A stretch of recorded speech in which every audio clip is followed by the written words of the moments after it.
Está bien, mis hermanos. Entonces, ese trabajo es para la próxima semana. Ah, qué más. Sí, o sea, es 5 líneas, ¿no?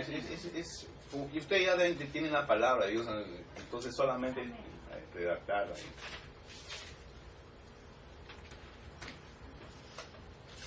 Bien, mis hermanos. Hemos visto la ira de Dios realmente sobre el creyente, sobre el que no es creyente. Hemos visto las características de la ira de Dios, hemos visto cómo realmente hay características de la ira de Dios que no se manifiestan en el creyente. Pero vamos a tocar un pasaje ahora sobre la ira de Dios en el futuro, en su ira venidera. Vamos a Romanos capítulo 12.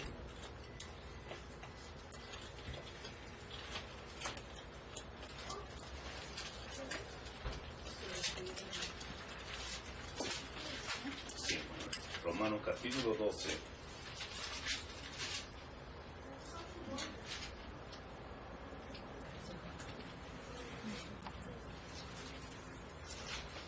Versículo 19 al 21.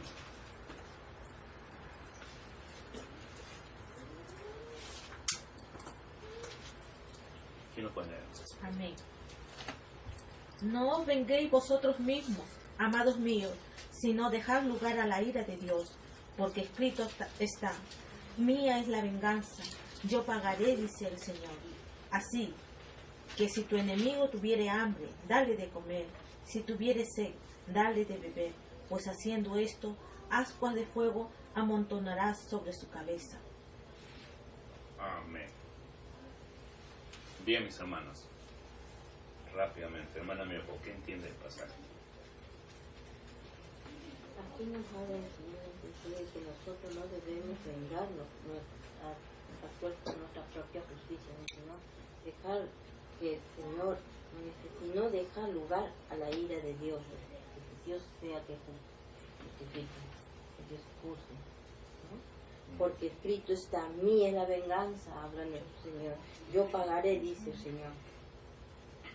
Así que si tu enemigo tuviera hambre, dale de comer. O sea que si nuestro enemigo, por decir, no tiene hambre, nosotros tenemos que darle, ¿no? Aunque a veces en nuestro corazón, ¿no?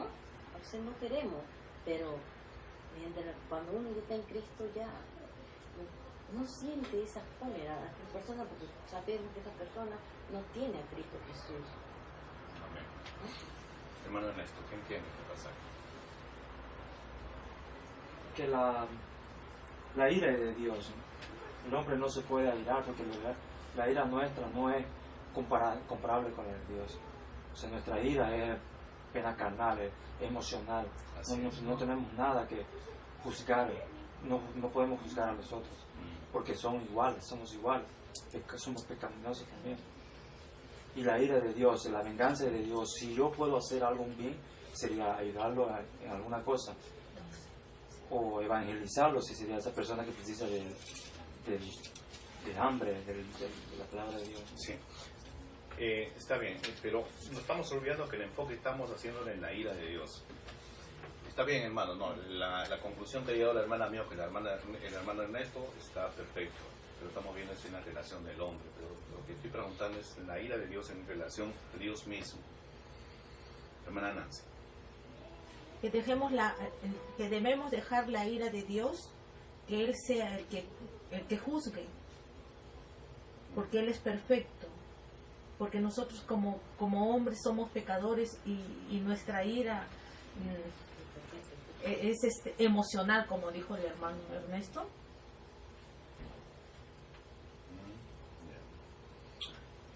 Hermano Kira.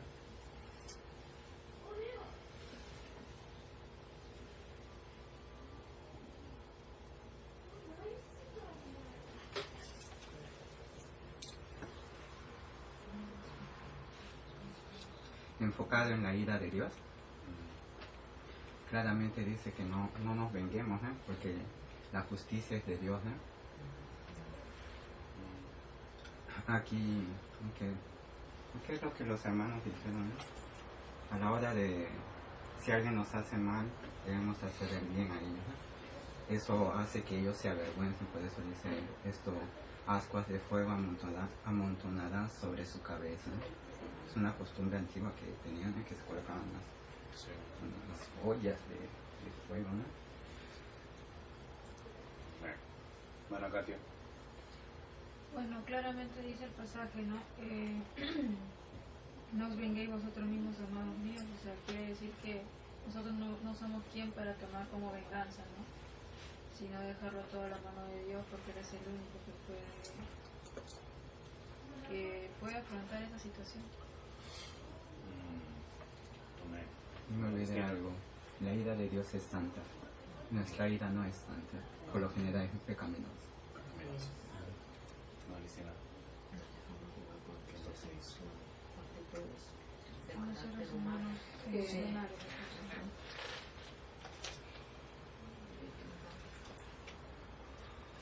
Que nosotros por nuestra propia cuenta no podemos hacer nada, ¿no? La ira de Dios es santa y Dios es el que Él hace todas las cosas, ¿no? Y si al soberbio nosotros tenemos que actuar en humildad, ¿no? Para mostrarnos qué es lo que Dios ha hecho en nuestras vidas. Amén. Hermana de Benito. Nahum dice que Jehová es un Dios vengador, ¿no? Y en su, como lo dijo el hermano Akira, Dios, su ira es santa y sus juicios son justos y perfectos. Y la ira de Dios no ha venido sobre nosotros por la gracia en Cristo Jesús, y no somos.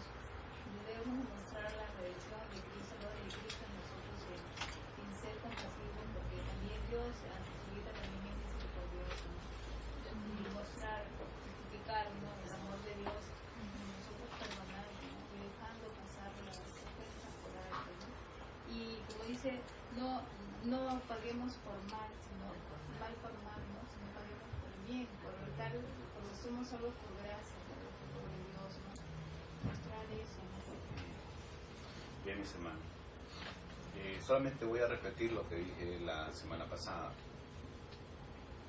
Que cuando analicemos un texto, no nos llevemos, es verdad, tenemos la palabra de Dios en el pensamiento, en el corazón, pero no lo llevemos realmente directamente a lo que nosotros tenemos, sino que interpretemos el texto como lo tenemos por delante. Si usted lee en el texto, la ira de Dios está clara realmente qué consiste la ira de Dios. Escrito está. No lo venguemos nosotros mismos. Porque No mía es de vosotros mismos. Sí, sí, No, pero papá, ¿puedo repetir? sí. Cuando dice aquí, porque dice que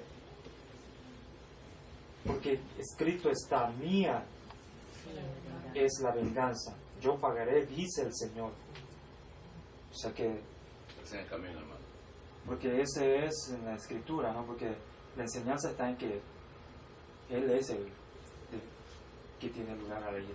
O sea, aquel que nos hace daño, nosotros tenemos que dejarlo en la mano del Señor, porque la venganza es de Dios, ¿no? Esa es la conclusión, pero la idea principal la está poniendo el hermano Nacho. Esa es la conclusión de la idea principal. Mas podríamos igualar la ira de Dios con la venganza de Dios. ¿Qué dicen ustedes? No, dice que Jehová es un Dios vengador. Es lo Y él, mismo. sí, La ira y la Esa es venganza, la sí. respuesta. ¿Se dan cuenta qué bueno es conocer el versículo? ¿Qué bueno es conocerlo? Él guarda su enojo, dice, Hermano, Dios es un Dios vengador. Dios dice, celoso y la vengador. palabra de Dios y dice, hace pagar a sus adversarios. Él está hablando, dice, no os venguéis vosotros mismos, amados míos, sino dejad luego a la ira de Dios, porque escrito está mía Es la venganza. Hemos visto en Nahum lo que hace. La ira de Dios tiene una respuesta cuando sucede algo contra su pueblo. ¿Qué es? La venganza. La venganza. La ira de Dios está manifestada en la venganza. Por eso Nahum que dice, Dios es Dios vengador, lleno Jehová de es indignación. Celoso y vengador. Y lleno de indignación. Lleno de indignación. Para sus enemigos. De tal manera ¿qué es lo que está mencionando?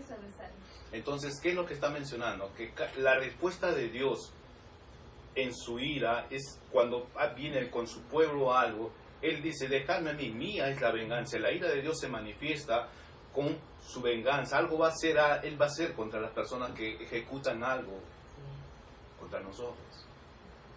Y esa es la gran esperanza que tenemos nosotros realmente como hijos de Dios, que la justicia no la tomamos por nuestras manos. Él está en el control de todo. Él es, porque el momento que nosotros tomemos justicia, el momento que nosotros respondamos a la forma en que hemos sido agredidos, Dios no va a ejecutar justicia realmente, porque nosotros estamos respondiendo por nosotros más. Si nosotros le ponemos esa ira, ese enojo y lo ponemos delante de Dios, nuestra causa, Dios es el que va a hacer, el que va a dar el pago. Así es. La ira de Dios es el enojo estable de Dios contra el pecado. La ira de Dios no es contenciosa. La ira de Dios no, como dijo me parece el hermano Ernesto, no es que es explosiva ni que se excede. La ira de Dios está controlada, está sujeta a su voluntad y a su carácter. Porque si la ira de Dios estuviese sobre la voluntad de Dios, entonces Dios no sería un Dios santo, sería un Dios emocional que responde a emociones, no a su carácter, no a su forma de ser, sus perfecciones. La ira de Dios está sujeta a su voluntad. Nosotros explotamos, ¿no? Algo nos pasa, somos capaces de reaccionar de la peor manera y hablar de la peor manera, llevados por un enojo y una ira. El Señor no, el Señor la va controlando, la va llevando. Y llegado el momento, Él va a cada uno de sus obras. Dice la palabra de Dios.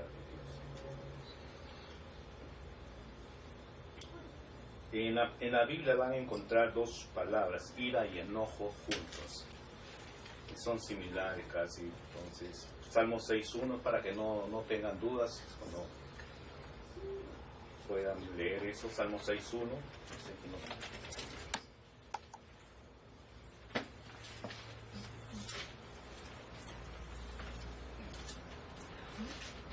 Salmos. Jehová, no me reprendas en tu enojo, ni me castigues con tu ira. Se dan cuenta, los dos términos van juntos. Voy a citar una conclusión sobre la ira de Dios de John Stott. Él dice, la ira de Dios es el enojo estable de Dios hacia el pecado, expresado en la retribución de una apropiada venganza sobre el culpable del pecado. ¿Entendieron? Una vez más.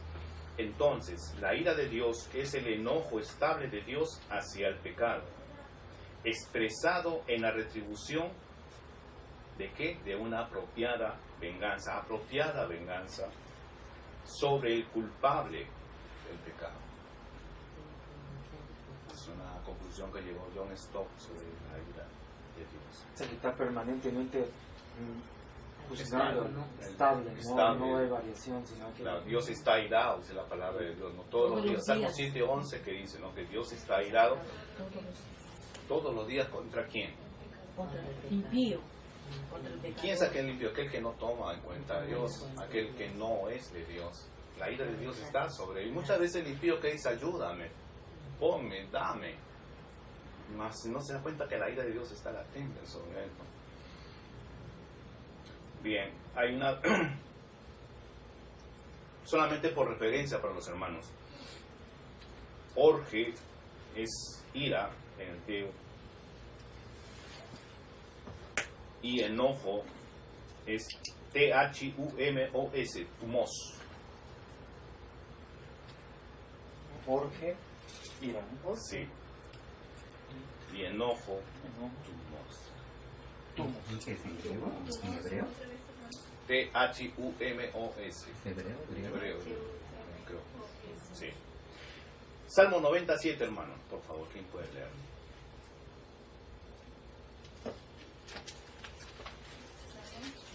...97...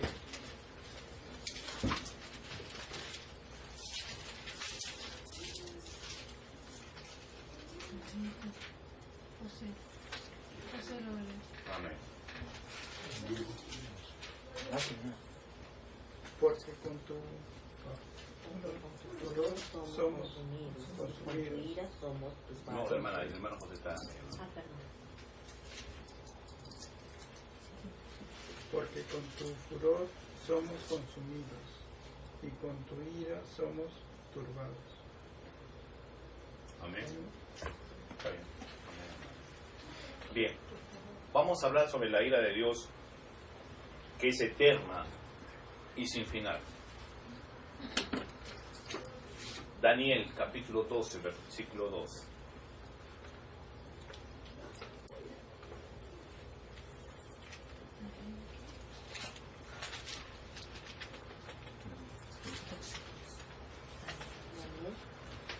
Capítulo 12, versículo 2.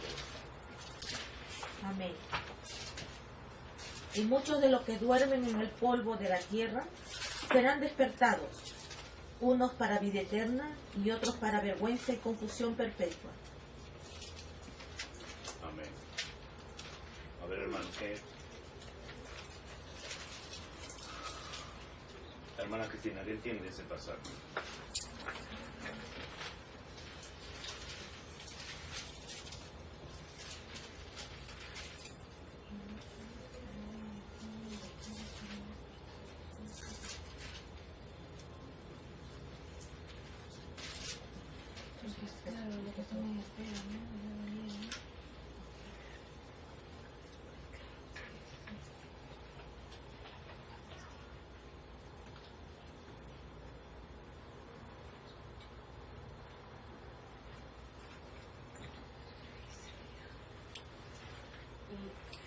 Cuando se refiere que duermen en el polvo, se refiere a No, es a los que duermen en el polvo, a los que están muertos. a muchos los que duermen en el polvo, las personas serán los que duermen en polvo, que todavía cuando el Señor venga, Sí, está bien. cuando el Señor Jesucristo. Leyendo el texto vas a poder encontrar, ¿no?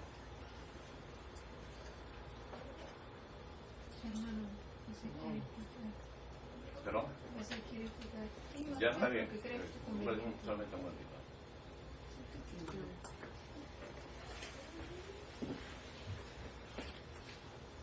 A ver, hermano José.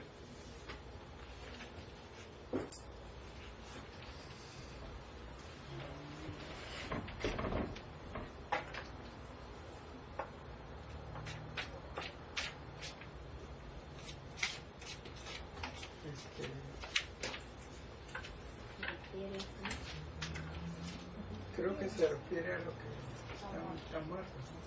Así es. Estoy en amor, te dice que termina. Los que han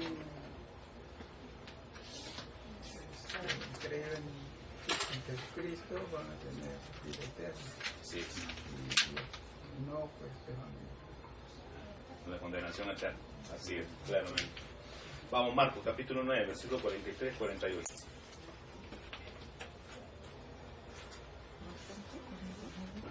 Marcos, capítulo 9, versículo 43-48. 43 a 49.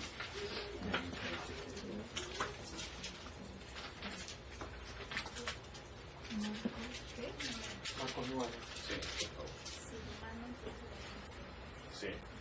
Si tu mano te es ocasión de caer, córtala, porque mejor te es entrar en la vida manco que teniendo dos manos, ir al infierno, al fuego que no puede ser apagado, donde el gusano de ellos no muere y el fuego nunca se apaga.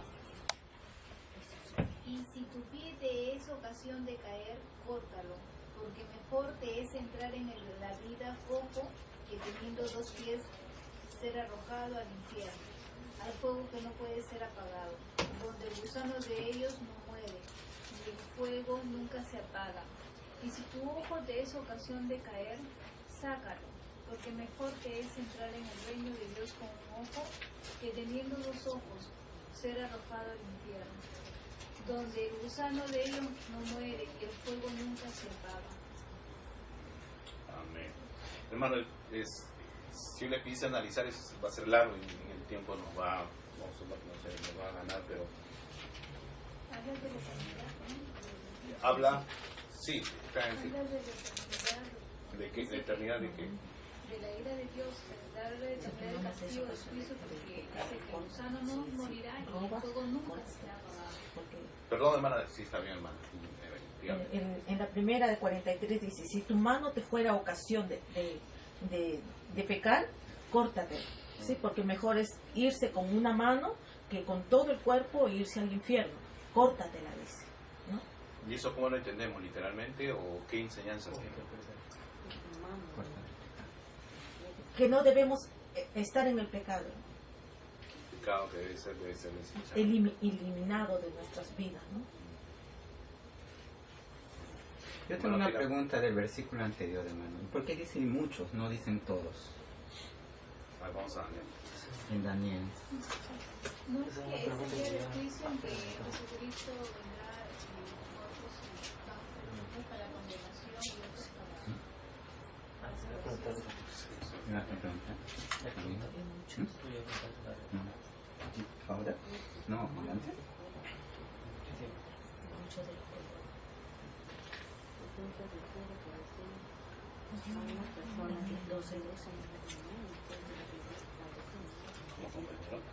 No, por decir, pues, pareja, ¿no?